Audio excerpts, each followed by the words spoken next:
Direction le Mali, nouveau coup d'État, l'armée reprend le pouvoir. Alors pour plus de détails, après le générique.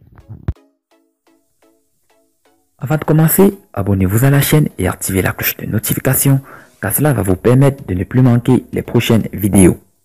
Let's go!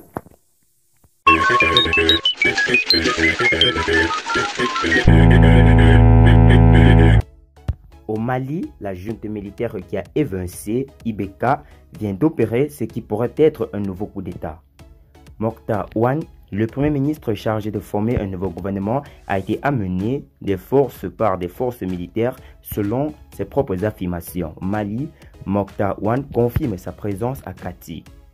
On pensait le Mali engagé sur le chemin de la reconstruction qui avait favorisé le coup d'État contre Ibrahim Boubacar Keïta, dit Ibeka, le 18 août dernier que non.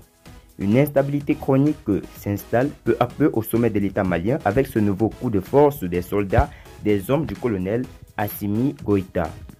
Le premier ministre Mokhtar Ouane a confié à l'AFP, je confirme, les hommes de Goïta, actuel vice-président de la transition, sont venus me chercher pour me conduire chez le président qui habite non loin de ma résidence. La présence des deux personnalités est confirmée par les soldats. Une source militaire a aussi déclaré le président et le premier ministre sont ici à Kati pour des affaires le concernant. Ces deux personnalités maliennes sont donc bien entre les mains des soldats à Kati où l'ancien président Ibeka avait été conduit avant de démissionner. Les soldats, menés par Assimi Goïta, président du Comité national pour le salut du peuple, reviennent donc de nouveau aux commandes. C'est du moins le schéma qui semble se dessiner.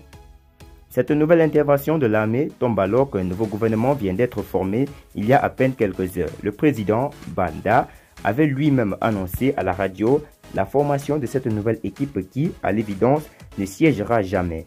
Même si les postes importants de la sécurité de l'administration territoriale, de la réconciliation nationale et de la défense avaient été confiés aux militaires, il faut croire qu'ils n'ont pas validé la nouvelle équipe devant sortir le pays de l'instabilité. L'armée mécontente reprend les commandes du pays. Cette nouvelle équipe devait remplacer la démissionnaire du 14 mai dernier. Ce gouvernement de 25 membres peut difficilement conduire les affaires du Mali avec cette nouvelle sortie des militaires de leur caserne. La situation est présentement décrite comme volatile. Si la communauté économique des États de l'Afrique de l'Ouest, la CEDEAO, avait conditionné la levée des différents embargos sur le pays à une gouvernance des civils, ce qui avait favorisé la nomination de M. Ouane au poste de Premier ministre. L'armée a décidé d'imposer un nouvel ordre au sommet de l'État malien. La CEDEAO voulait éviter une installation durable des soldats à la tête du pays. Ces soldats avaient même pris des engagements. Mais force est de constater qu'il existe un profond désaccord qui ramène le pays à la case de départ. Selon différentes sources dans la nuit de lundi à mardi, le président de la transition et son premier ministre sont bien arrêtés. Un communiqué de la CEDEAO a déjà condamné cette tentative de coup d'État.